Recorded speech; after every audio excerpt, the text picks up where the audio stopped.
The envelope had no return address. Marcus Whitfield found it wedged between a water bill and a grocery store flyer, sitting in his mailbox on a Tuesday evening when the sky over Denver had already gone the color of a bruise. He stood at the end of the driveway and turned it over twice. His name was printed on the front in clean block letters, nothing else. Inside was a single index card with an address, a time 6 in the morning, and a cashier's check made out to him for $5,000. No payer name, no phone number, no explanation of any kind.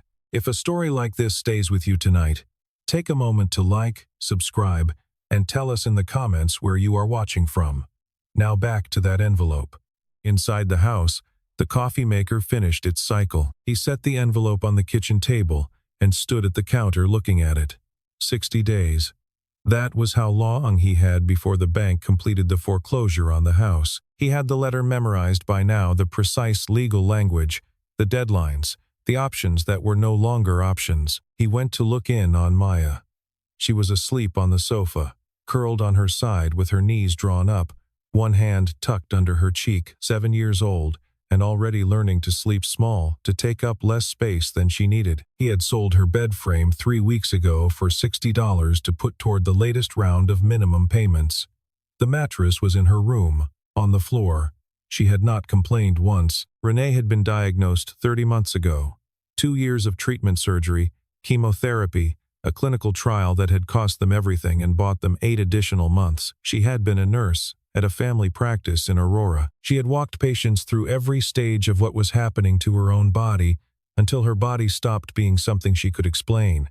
The hospital had worked with him on a payment plan. The payment plan had a balance that would outlast his truck, possibly his house, possibly him. He had not taken a day off in 11 months. He set his alarm for 4:30. The address took him to the far edge of the city, where East Colfax gave way to warehouses and empty lots. At 6, the sky was just beginning to lighten. He pulled into the specified lot and sat with the engine running. He almost left. He had his hand on the gear shift when the limousine appeared at the far end of the lot, long and black, moving slowly through the gray morning air. It stopped 20 feet from his truck. A driver stepped out and opened the rear passenger door. The woman who emerged was in a wheelchair. The driver guided her to the pavement and she rolled forward under her own power, stopping a few feet from where Marcus had stepped out of his truck without quite deciding to. Younger than he had expected. Dark hair pulled back, sharp features, a coat that probably cost more than his monthly mortgage payment. Marcus Whitfield, she said. It was not a question. That's me. From now on, she said, you're my husband. The parking lot was very quiet. A bird somewhere across the lot made a sound and stopped. I'm going to need you to explain that, he said. Her name was Adrienne Locke. He recognized it from the business section of the Post, from radio news half absorbed during long drives. Locke Energy Holdings. Clean Grid. Her father, Edmund Locke, had died 8 months ago of a stroke. The will had created a conditional trust.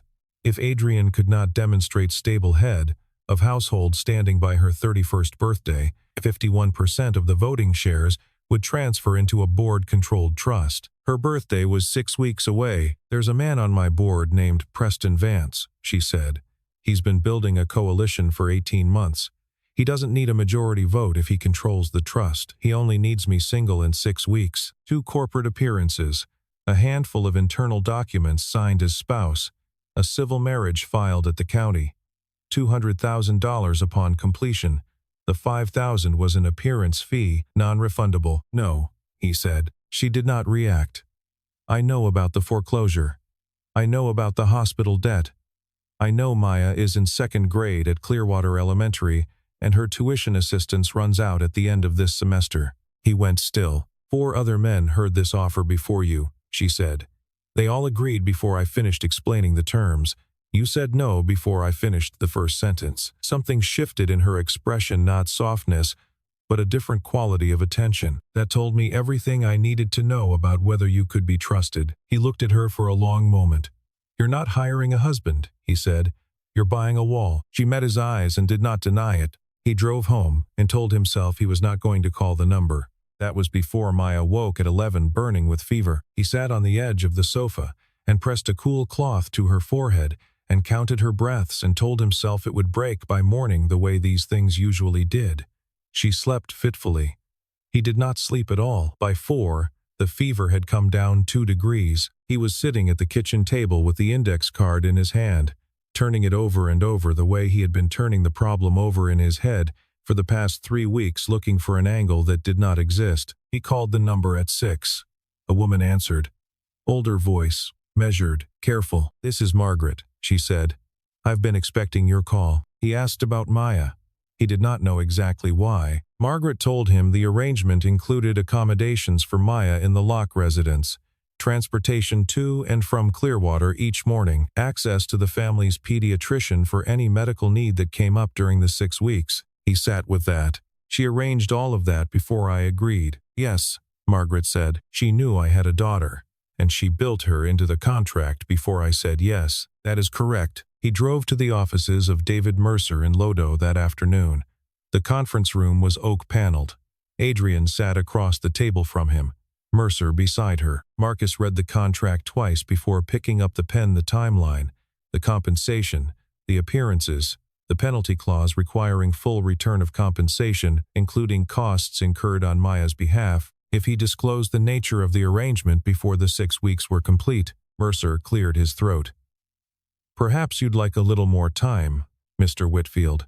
Language like this isn't always familiar to people without formal legal training." The smile was careful. The condescension underneath it was old, and Marcus had heard it spoken in this exact register 100 times in his life. Adrian did not raise her voice. "David, he's read it twice.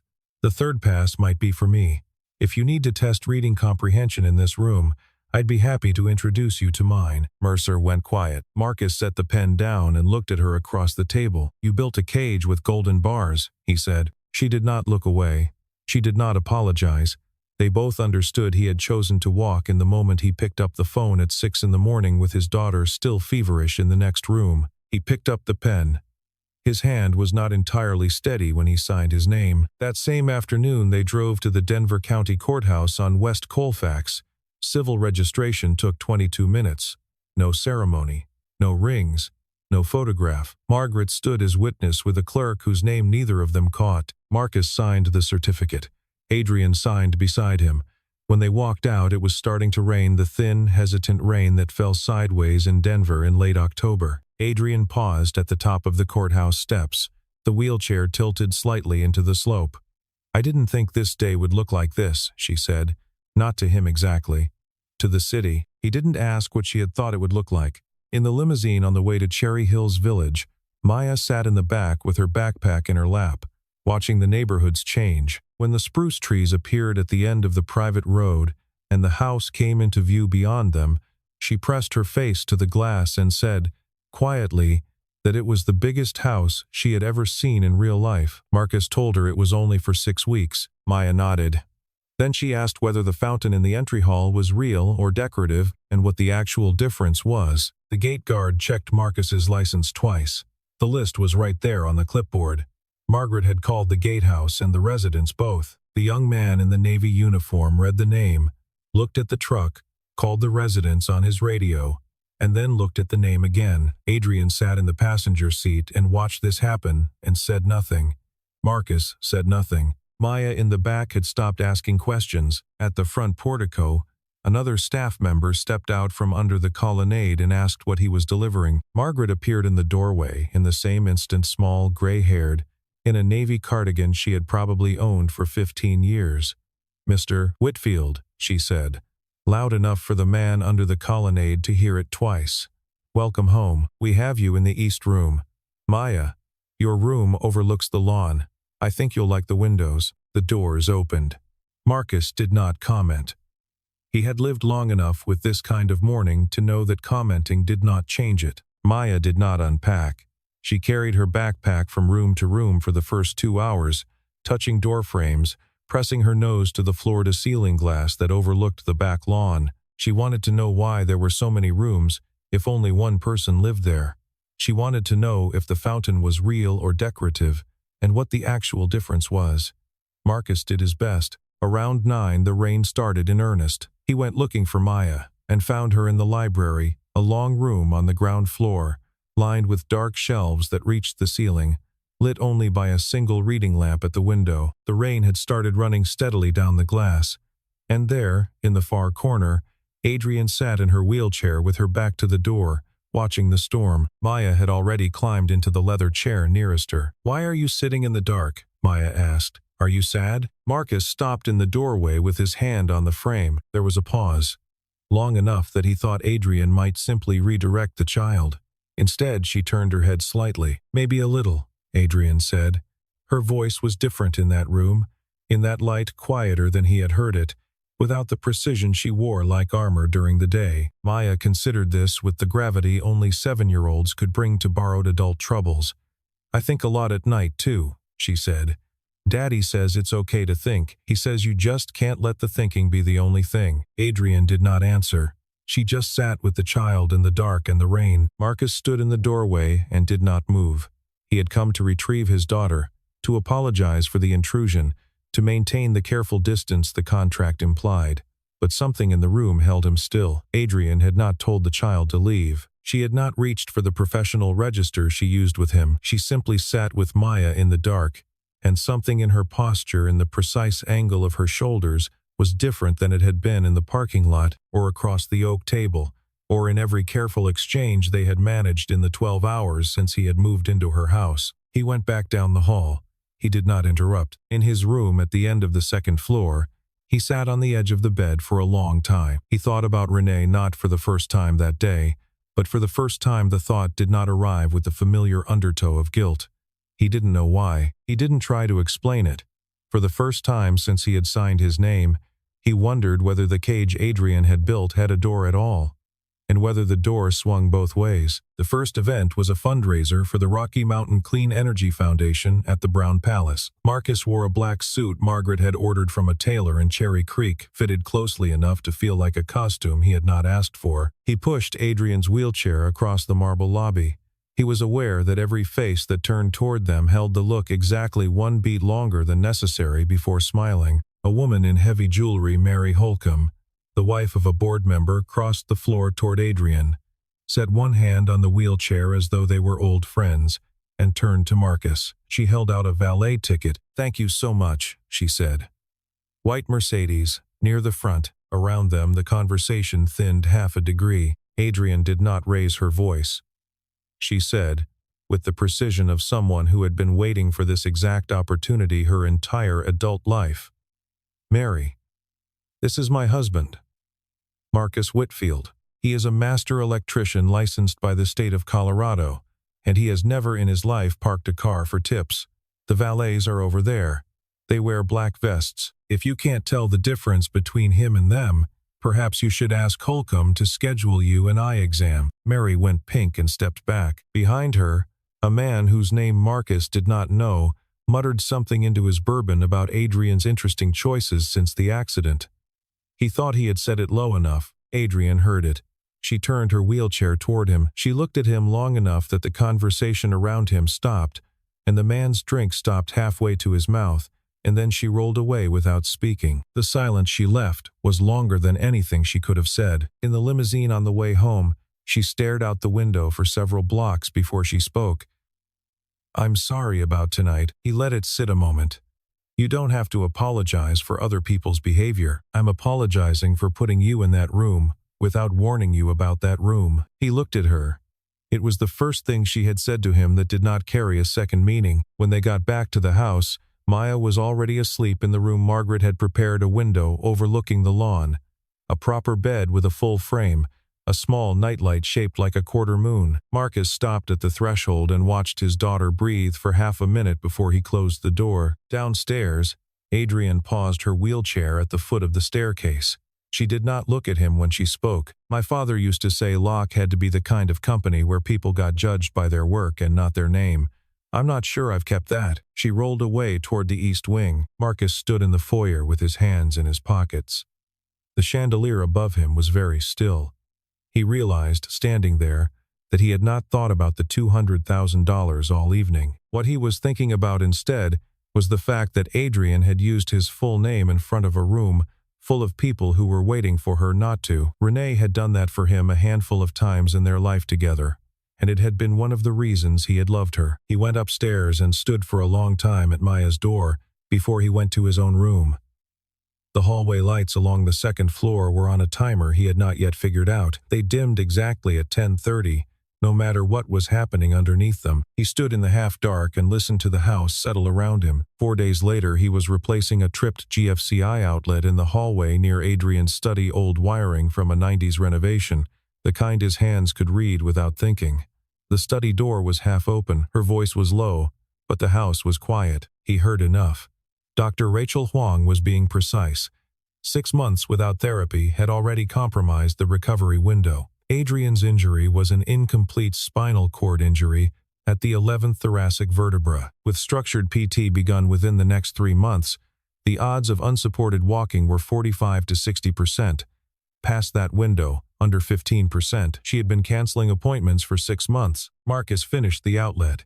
He knocked on the study door and went in. She looked at him with the particular expression she used when someone was about to say something she had already prepared an answer for. "You canceled your PT for 6 months. You're my electrician, not my doctor. You put my daughter in this house. That's a separate matter, is it? Because the person who thought to build Maya into a contract before I said yes, that person is worth more than a 15% chance." Her jaw tightened. "You're my employee, Mr. Whitfield, not my savior. I'd appreciate if you'd remember that." He left the room without pushing further. But something had been said that neither of them could quite unsay, and he felt it sitting in the house with them through the rest of the evening. He was almost asleep when he heard the sound a heavy impact on the same floor, then silence. He was out of bed before he had fully processed it. The sound came from the home exercise room at the far end of the hall, the room he had passed every day without opening. He opened it now. Adrian was on the floor. She had wheeled herself to the parallel bars and tried to stand without calling anyone, in the middle of the night, alone. The wheelchair was 3 feet away. She had fallen sideways and caught the edge of a cabinet, and there was a thin, dark cut at her temple. She was lying completely still, staring at the ceiling. He crossed the room and knelt beside her. He did not ask what she had been thinking. He did not call the staff. He set one hand on her arm, not gripping it, just touching it enough for her to know somebody was there. After a moment she said, "Dry and even. Don't tell anyone." He nodded once. He went to the hall closet for the first aid kit. He had memorized the location of every medicine cabinet in the house by the second day, a habit left over from the years with Renee. He came back and cleaned the cut and closed it with steri strips. He lifted her into the chair near the parallel bars. She weighed less than he had expected, and that hurt him in a way he could not quite locate. He did not speak the whole time. When he was done, he stood up to leave. She caught the edge of his sleeve. Not tightly, just enough. "Thank you," she said. That was all. He closed the door behind him and stood in the hallway for a full minute with the first aid kit in his hand before he went back to his own room. He didn't mention the fall in front of the staff the next morning. When it was only the two of them in the small breakfast room, he asked her plainly, "Why were you trying to stand alone at 1 in the morning?" She didn't answer right away.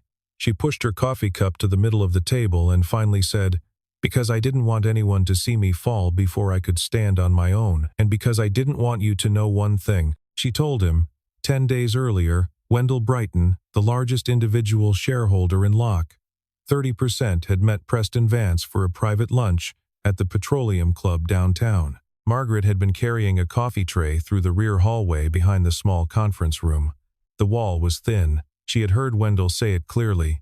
"Bringing a husband like that into the picture, it's optics she can't afford right now. I'm not voting to keep her if she keeps walking him into rooms." Translated, a black husband would cost her Wendell's vote. Margaret had told Adrian that night.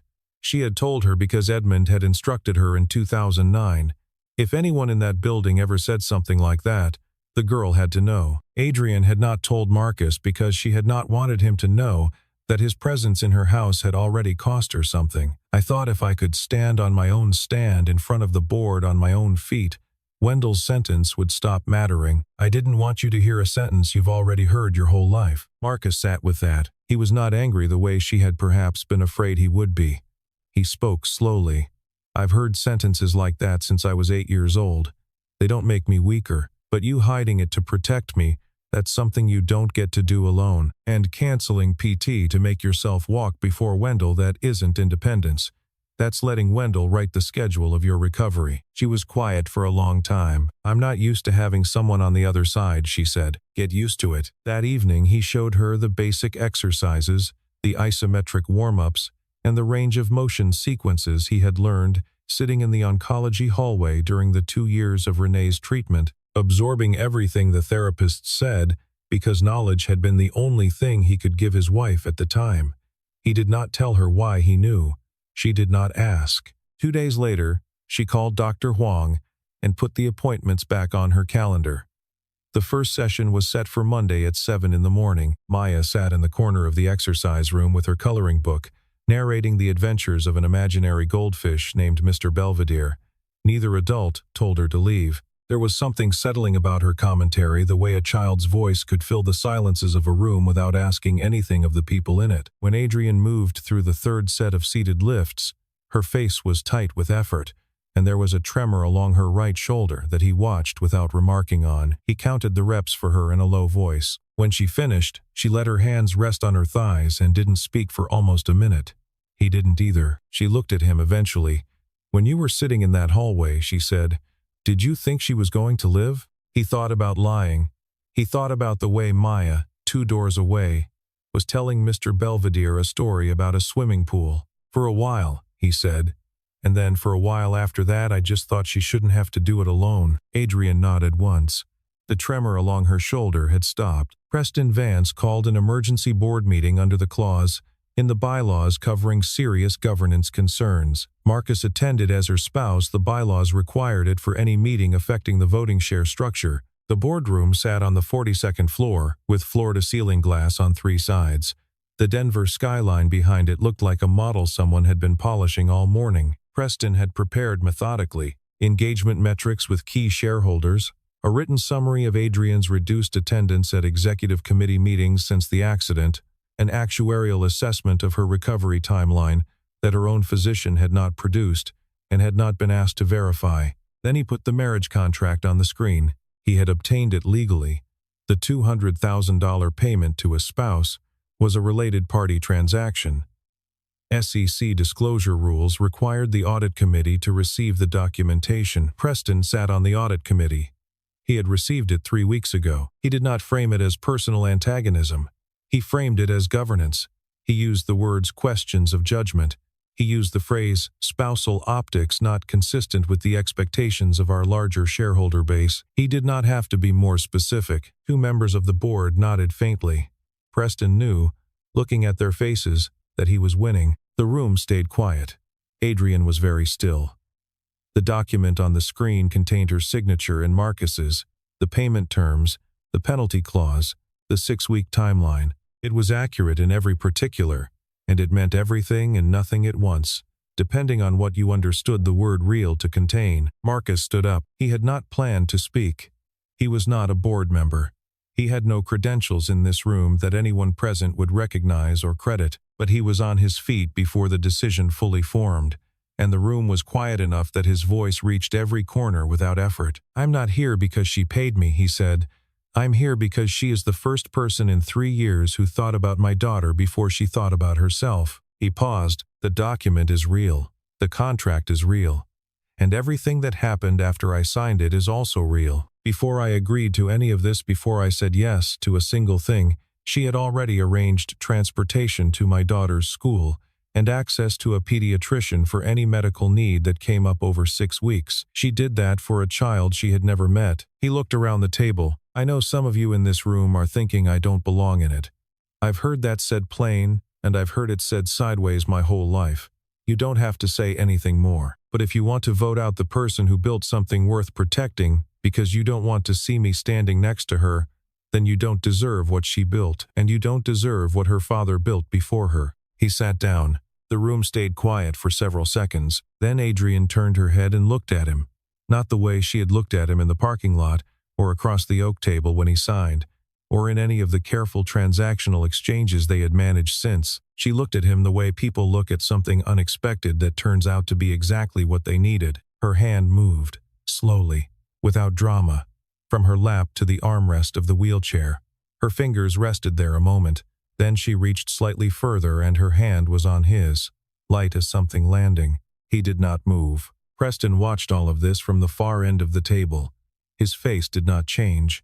He had already calculated in real time what move he would make next. The board vote the next morning came in 3-3 with one abstention. Preston went to the contingency he had prepared 2 weeks before. He filed for a court injunction challenging the validity of the marriage on the grounds that it had been entered into under fraudulent pretenses for the purpose of circumventing the testamentary trust. If the injunction was granted, the transfer of shares would proceed regardless of the marriage's legal status. The hearing was scheduled for 10 days before Adrian's birthday. To stand against the injunction, Adrian's legal team needed a joint opposition filing from at least 7 small shareholders, people she had not spoken to in 18 months.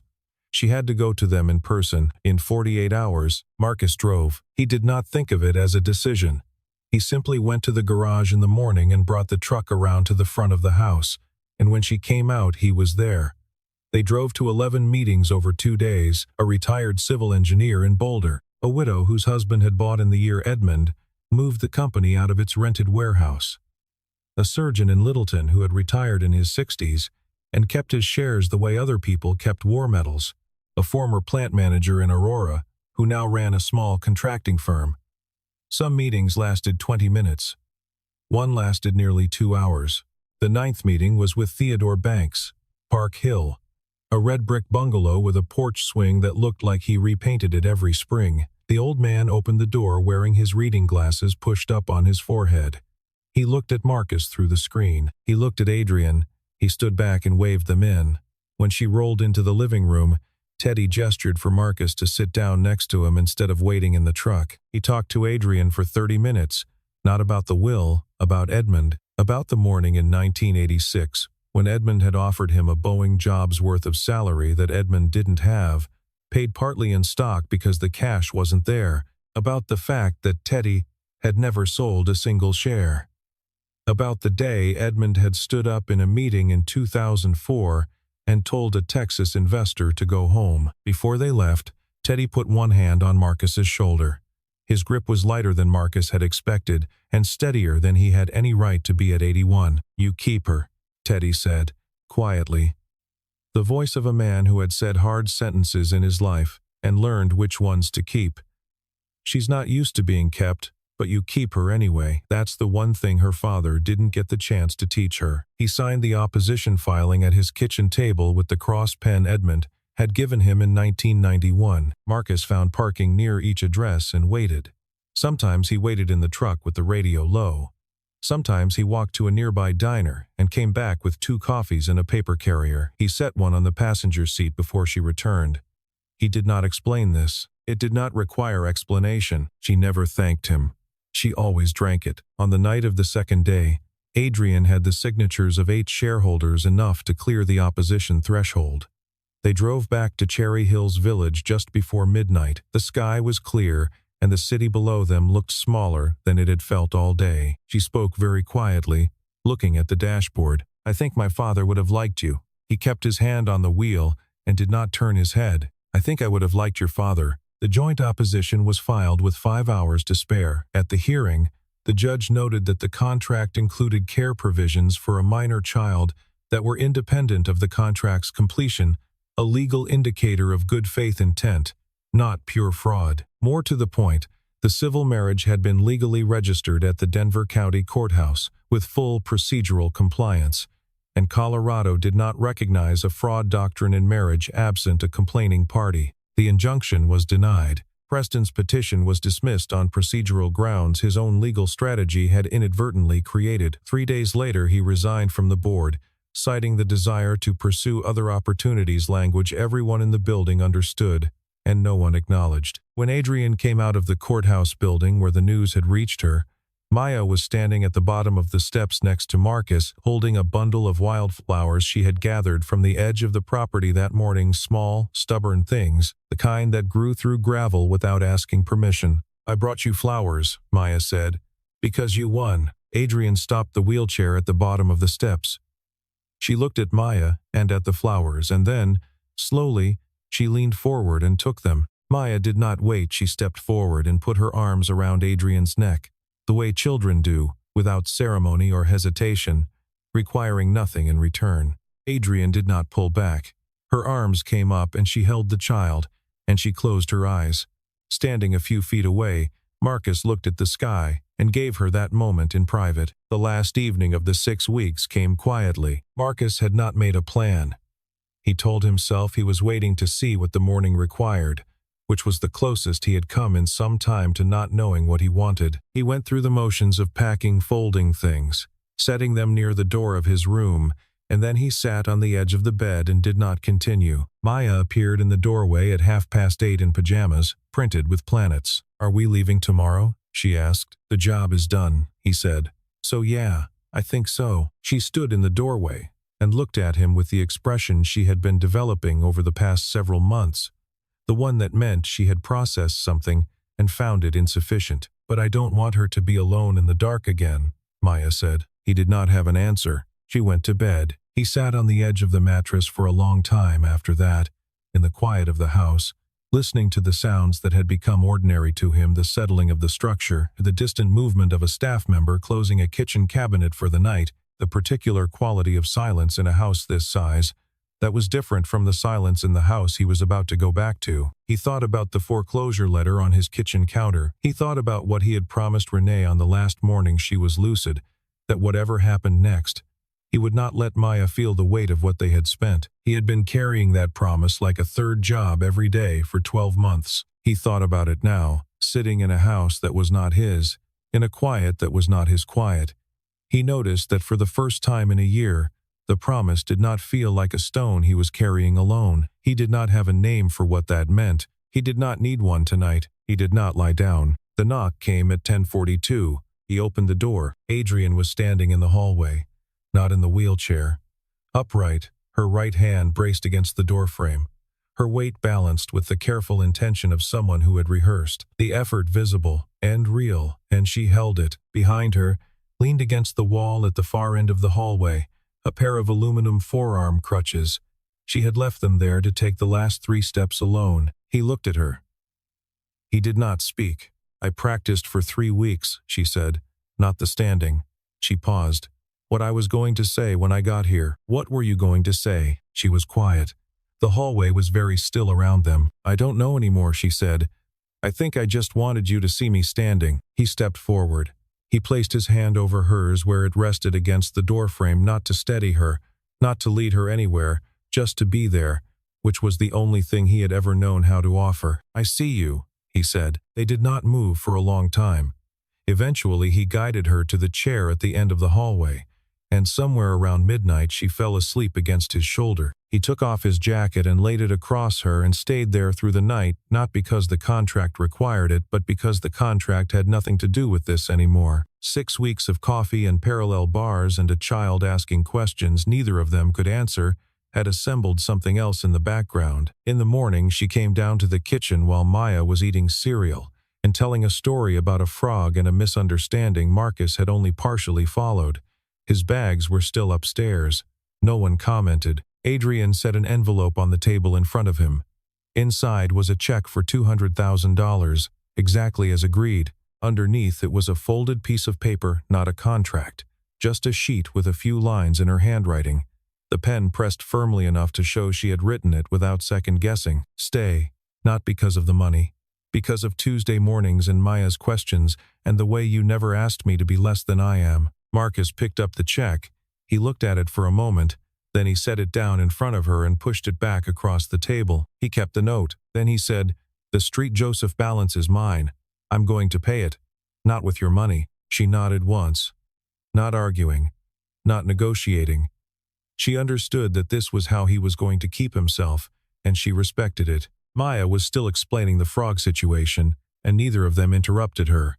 And the morning light came through the windows the way it always did, falling across the table and the coffee cups, and the two of them sitting across from each other in the ordinary, irreplaceable quiet of a life beginning to take a shape neither of them had planned. 3 months later, on an afternoon in early spring when the Front Range had begun to lose its snow, Marcus sat on the back steps watching Maya draw in her sketchbook. She was working on something she had declined to describe. In the yard, Adrian was walking, not with the wheelchair, not with the parallel bars. She was moving across the lawn with Dr. Wang beside her, slow and deliberate, each step placed with the attention of someone who understood exactly what it cost and had decided it was worth paying. Today was one of the better ones. She reached the edge of the lawn, turned and looked back at him. He nodded. Just once. No applause, no call.